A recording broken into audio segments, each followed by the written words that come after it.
그러면 지금 하시는 게 한 4만 평 정도는 되네. 바까지 하면 4만 평까지 한 3만 한 5천 평 정도는 됩니다. 그럼 고생은 사모님 다 하시고. 아니요. 저는 운전만 해줘요. 운전하는 게 제일 힘든 거지. 운전만 해줘요. 시골에서요. 이거는 저래 해준 게 일을 하지. 그래. 안 해주면 그것도 못 합니다. 아니 지금 이 수확이 한 보니까 80% 그중에 90% 90%다 됐습니다. 90% 정도 되겠네요. 내일 되면 그거 다 배야지. 내일 되면 다 뺍니까? 그런데 오늘이 10월 26일인데 이리 늦게 빼도 미질에 문제가 없나요? 지금 작년 같은 경우는 뭐 달력 보니까 10월 18일인가 16일인가 서리가 왔어요. 대면기가.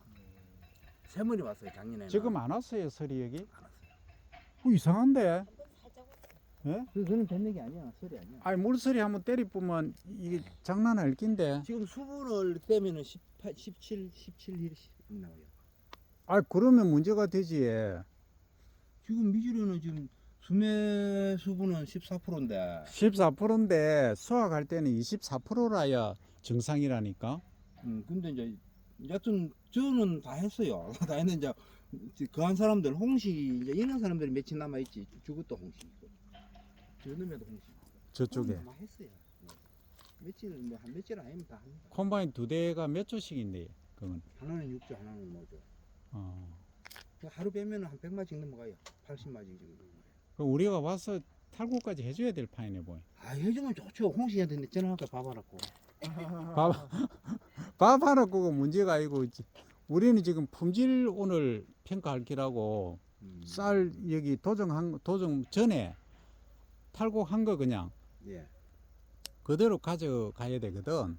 그래야 이제 사조간 물떼기 정도 했잖아요. 여기는 거의 한 달 가까이 했잖아요. 예. 그런데 이제 지대별로 이 다르거든. 이 보시면 높이에 따라서. 그렇죠.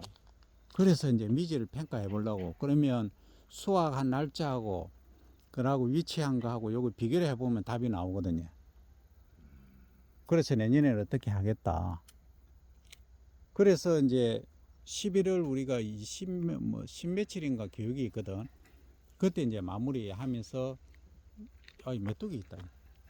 메뚜기 한 년도 지금은 이제 많이 없네. 쌀 품질을 어떻게 관리하겠다 그거 하려고. 그래 지금 바쁘신데 예. 저 머시멜로 가져가시는 기라요? 저는 저 호밀 작업을 다시 이제 파종을 합니다. 그 호밀 파종은 언제 하십니까? 지금 저는 하죠 오늘 내일. 아 그래?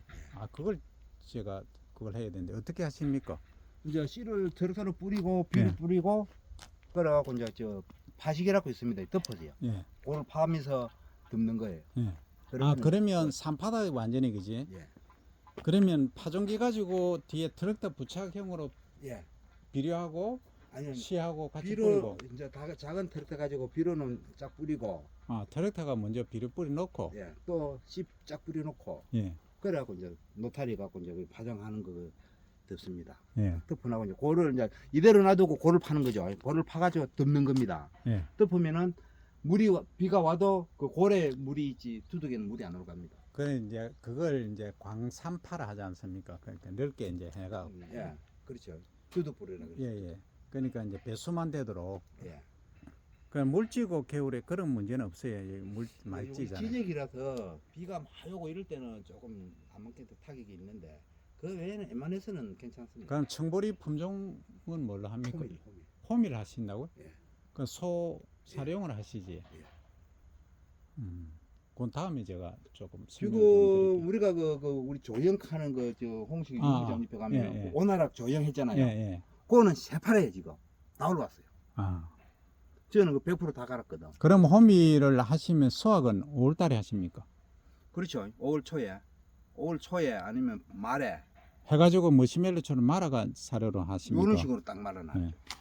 이런 식으로 말아가지고 빠디 덜 냈다가 또 물려갖고 모신 거고. 예. 그 소는 얼마나 축산도 하십니까? 예. 소는 얼마 안 돼 이제. 이제 시작이라. 몇 마리인데? 이제 뭐 한 20대 될란가. 그걸 아니 저 김홍식 처장은 얼마나 합니까? 그거는 한 150개 될걸요. 와. 자 일하십시오. 네. 일단 제가 갈 데가 있어가지고. 예, 가셔야 돼. 아니, 지금 일단 촬영은 그러면 여기까지 하고. 자, 반갑습니다. 오늘은 거창안군 거창군에 왔습니다. 지금 거창군 이천면입니다. 여기 이제 서덕들역인데 위에서 보면 이제 전봇대가 하나도 없는 저기가 이제 검은산입니다. 여기 보시면 이제 배를 탈곡을 다 했습니다. 다 하고 저기 이제 머시멜로처럼 이렇게 보이지 않습니까? 저게 하나에 통상적으로 한 2만 원 정도 받습니다. 그러니까 많은 비용이 하나에 한 4만 원 정도 치죠. 그러면 한 필지당 13개네요. 13개 정도 같으면은 뭐 26만 원 정도. 그러면 요 면적으로 보면 한 600평 정도 되네요. 요거는 한 600평 정도 되어 보입니다. 그러면 이제 우리가 소득 차원에서 보면은 이 머시멜로 이거 해갖고는 큰 돈은 안 되고, 이 축산하시는 분들이 융복합으로 경축 순환농업으로 하시기에는 적당합니다. 그리고 이제 여기에 머시멜로를, 이게 머시멜로를 하면 안 됩니다. 전문 용어는 곰포입니다. 곰포 사일리지. 그러니까 사일리지는 가축의 사료로 쓰고 이렇게 둘러쌌다 해서 곰포라고 이렇게 말합니다. 그럼 여기에 조금 전에 이제 내용이 나왔지만 이 호미를 재배를 하십니다. 그러니까 이제 이번 주 늦어도 뭐 한 일주일 이내에 전부 여기 이제 축산하시는 분들은 호미를 재배를 하실 건데, 그 호미를 이제 지금 어떻게 파종을 하시냐면 일단 로타리를 칩니다. 그러니까 퇴비를 흩칠 분들은 퇴비를 흩고, 그 다음에 이제 로타리를 이렇게 치는 거죠. 그건 전기가리는 안 하셔도 됩니다. 로타리 치고 나서 그 다음에 이제 화학비료 필요하시면 화학비료 흩고, 그 다음에 종자도 이제 385 이렇게 이렇게 트랙터 부착용, 지난번에 제가 설명드린 거 있습니다. 쭉 지나가면 됩니다. 그래서 고르게 한 다음에 이 골을 배수골을 쫙 내면서 지나갑니다. 그게 이제 통상적으로 2m 간격으로 하나씩 이렇게 내주면은 서패를 받지를 않습니다. 복토는 통상적으로 2m 간격으로 고란 깊이를 30cm, 폭을 30cm 이렇게, 요게 지금 30cm거든요. 요게 지금 줄 간격, 소위 조관이 30cm입니다. 이 포기 간격은 뭐 보시면은 15cm죠. 그래서 지금 1제곱미터당 가로 세로 1m에 22포기 정도 심깁니다. 그러면 요거는 과거의 농법이고, 최근에 이제 농법은 조금 더 이제 넓게 심는 거죠. 친환경이라든지 또는 유기농 재배를 하시려고 하면은 이제 30cm에 보통 25cm를 요즘 하는 경우가 많습니다. 어쨌든 품종이나 또는 파종 시기 또는 이양 시기에 따라 좀 다르긴 합니다만, 재배법에 따라서 많이 차이가 납니다만, 어쨌든 베어 재배는 그렇고, 그래서 이제 호미를 재배하시면, 호밀은 강점이 이제 아무리 추운 지역, 우리 그 남한에서는 어느 지역이든 충분히 이제 재배가 가능한 장점이 있기 때문에 아주 이제 유용합니다. 이런 점들을 이제 착안을 해서 호밀을 재배하시는데, 호밀에 또 단점이 있습니다. 이게 이제 비가 좀 많이 온다, 그리고 이제 질소질 비료를 조금 잘못해서 과용을 하시면 시비랑이 늘어나면 쓰러집니다. 도복이 되기 때문에 키가 크거든요. 그래서 이런 점들만 주의하시면 문제가 없겠다. 그래서 다음에 이어서 제가 그 호밀에 관해서 또 설명을, 다음에 교육을 또 11월 달에 예정이 되어 있기 때문에 그때 또 설명을 드리겠습니다만, 우선에는 지금 여기까지 여기 그루터기 잘라놓은 남은 부분을 그루터기라고 합니다. 이 그루터기를 잘 한번 보시면은 여기 높이가 몇 cm입니까? 한 6cm, 7cm 정도 됩니다. 그죠? 요렇게 낮게 자르면은 집 생산량이 이제 많아지죠.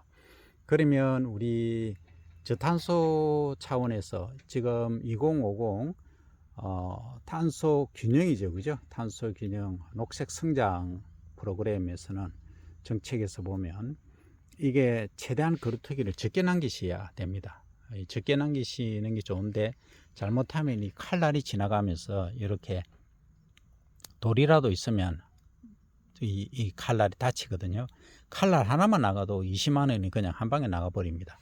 콤바인 입장에서는 그렇습니다. 그래서 콤바인 수확하시는 분 입장에서 보면 본인이 이제 뭐 하시는 경우하고 그리고 우리가 그 맡기는 경우 있지 않습니까? 그래서 콤바인 주인 입장에서 보면 여기 한 10cm 정도로 높게 베고 싶어 하시죠.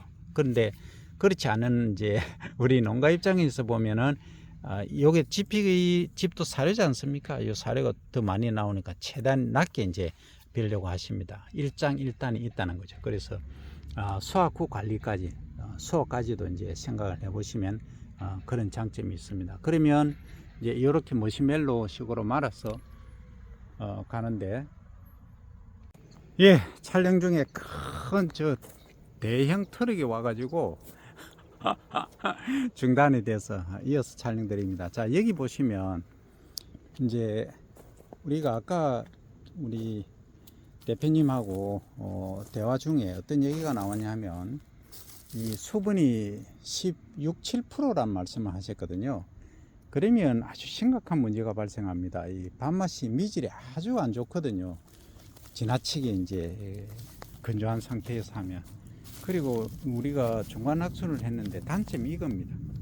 이 논두개 보시면 이런 식으로 거미가 있습니다. 여기는 이렇게 되면 물이 너무 잘 빠지는 경우가 생깁니다. 그래서 앞쪽은 무조건 다져 주셔야 됩니다.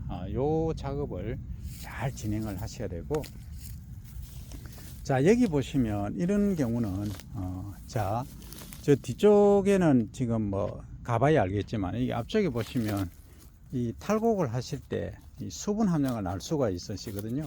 그러면 이렇게 소위 뿍디기 이렇게 잔조물이 많이 남았다는 것은 콤바인에서 다 쳐내지를 못하고 이렇게 남은 겁니다. 그러면 이게 두 종류가 있는데 하나는 배침량이 지나치게 많거나 아니면 뿍디기 이게 너무 많아서 이렇게 이런 경우가 생기긴 합니다. 그래서 지나치게 과하게 생육시킨 그러면 기계적인 문제는 일단 없다고 가정할 때 그런 얘기입니다. 그 다음에 또 하나는 어떤 경우냐면 너무 일찍 수확하는 경우에 이렇게 생깁니다. 그러면 이 수분 함량이 24, 5% 됐을 때가 가장 좋은데 요 이사학을 지난번에 제가 설명드렸죠. 이걸 딱 따서 훑습니다. 훑어 가지고 여기 수분 함량을 측정을 딱 하시는 거죠. 지금 이 정도면 뭐 10 한 6, 7% 정도 되겠죠. 그러나 이거는 이제 이렇게 되면은 쌀알이 깨지기 시작합니다. 소위 동알미가 생기죠. 그러니까 14% 정도 이하로 되어버리면 동알미가 생깁니다. 그래서 탈곡하는 과정에 이렇게 이제 안에 그 와이어처럼 되어 있거든요. 그게 이렇게 탁 틀기 때문에 그게 돌아가면서 이 쌀알에 마찰이 가해지기 때문에 깨집니다. 일명 동알미가 발생하기 때문에 그런 리스크들이 있습니다. 그래서 그런 점들까지 감안하시면은 24% 정도가 수확하는데 가장 좋고, 그러면 이제 완전 비율도 높아지고 그러므로 해서 상품 가치를 이제 높일 수 있다는 겁니다. 자, 그리고 이제 배수가 양호하냐 불량하냐 이걸 이제 검토를 해봐야 되는데, 자 앞쪽에는 배수가 아주 양호한 걸로 나왔거든요. 그러면 뭘 보고 하느냐 하면은 이 뒤쪽에 궤도바퀴거든요. 이 콤바인에 궤도바퀴를 잘 보셔야 됩니다. 여기 보시면 궤도바퀴 자국이 이렇게 턴하는 데는 아주 강하게 남아 있습니다. 그죠? 이 정도는 크게 많이 남은 정도는 아닙니다. 어떤 데 보면 아주 심하게 남아 있는 데가 있거든요. 그러면 이게 너무 배수가 안 됐어. 또는 너무 일찍 물때기를 너무 이제 늦게 한 경우나 이런 경우가 해당이 되겠습니다. 그러면 물을 늦게 떼면은 장점은 뭐냐면 아까 말씀하신 대로 이 이삭의 알맹이죠, 정조. 이 정조의 수분 함량이 24, 5% 정도 됐을 때 수확할 수 있는 그러한 장점이 있습니다. 근데 배수가 너무 잘 된다, 물이 너무 잘 빠진다, 또는 너무 일찍 물을 뗐다 할 경우에는 이게 이제 수분 함량이 너무 적어지죠. 정조가 알맹이가 그렇다는 얘기입니다. 그렇게 되면은 이제 이렇게 떨어지는 거, 여기 탈립 있지 않습니까? 이 알맹이가 이렇게 떨어지거든요. 이렇게 되면은 손실이 또 많아지고 아까 말씀드린 대로 동알미 소위 깨진 살이 많이 발생하는 그러한 단점들, 문제점들이 있을 수 있습니다. 그래서 이런 점들을 주의를 기울이셔야 되겠습니다. 그리고 이제 추가적으로 지피에 관해서 설명을 드리겠습니다. 이 지피를 하면 우리가 여기서 벼가 이제 줄기지 않습니까? 이 아래는 뿌리가 있을 거고, 그래서 위로 이렇게 요렇게 자라오지 않습니까? 요렇게 자라오고, 요 상태에서 이제 위에 이렇게 열매를 맺지 않습니까? 열매를 맺는데, 요게 소도 요즘은 이 가립니다. 그러니까 가린다는 건 뭐냐 하면, 이 아래쪽에 병이 많이 발생했다든, 이 병이 거의 없지 않습니까? 병이 소위 몽고병, 입지 무늬 마른 병이 아래쪽에 이제 기부 쪽에 많이 발생하거든요. 그래서 위로 이제 번져 올라옵니다. 그리고 나머지 도열병이라든지 깨시 무늬병 이런 것들은 주로 잎에 많이 발생하거든요.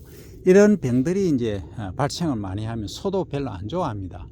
그래서 요즘은 뭐 지금 한참 문제가 되고 있죠. 여러 가지 이제 소에 관해서 하여튼 심각한 문제가 되고 있는 것들이 있습니다. 이런 것들이 물론 병원균들이 뭐 비례 균이긴 합니다만 외부에서 도입되는 거죠. 그러니까 코로나 시절에는 계류가 없을 때는 우리가 그 병원균들이 없다가 지금 갑자기 원래 나타났지 않습니까? 이런 것들이 참 시사하는 바가 참 많습니다. 그죠?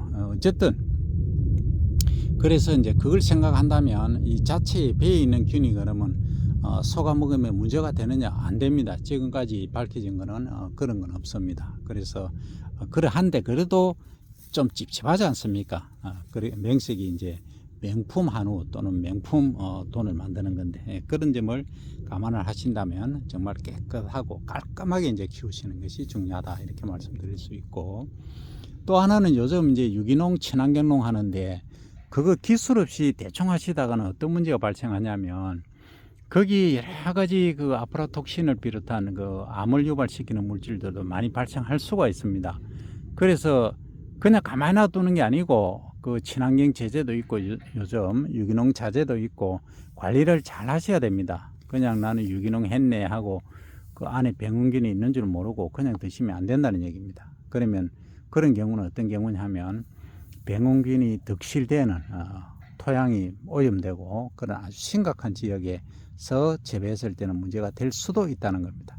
통상적으로 우리 농산물로 유통되는 것은 문제가 없습니다. 그러나 특히 이제 기농기촌 하신 분들 중에, 특히 이제 기촌하신 분들 중에 나는 유기농 할란다 하시고 기본 개념을 숙지하지 않으시고 이제 하시는 분들이 다 극히 일부 계시는데 이런 분들은 좀 주의를 요합니다. 그리고 이제 겉으로 봤을 때 때깔적으로라고 하죠. 문제가 없으면 문제가 없는 겁니다. 자, 여기까지 일단 집하고 친환경에 관해서 간단히 설명을 드려봤습니다.